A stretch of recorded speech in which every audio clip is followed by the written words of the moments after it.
Hello friend, আজকে অনেক সকাল সকাল উঠে পড়েছি। ভোর 5:30 বাজে। 5ই নভেম্বরের আমার একটা কেকের অর্ডার ছিল। এই কেকটা যাবে অনেক দূর।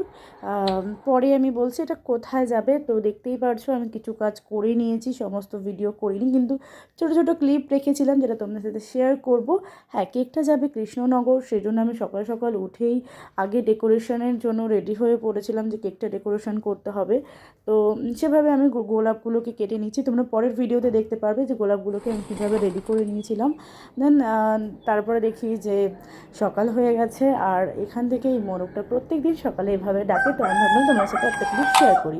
তো দেখো যে আমি কীভাবে রোজগুলো প্রিপারেশান করেছিলাম। রোজগুলো এভাবে প্রিপারেশান করলে, কারণ ডিরেক্ট রোজটা খাওয়ারের মধ্যে যাওয়াটা আমার পক্ষে মনে হয় ভালো নয়। এইভাবেই সকলে করে দেয়, যারা জানো না তারা করো এভাবেই। তো চলো বেরিয়ে পড়েছি, আর এই কেকের ফাইনাল লুক তোমাদের সাথে এবং রিভিউ তোমাদের সাথে শেয়ার করব নেক্সট ভিডিওতে। দেখা হচ্ছে, টাটা।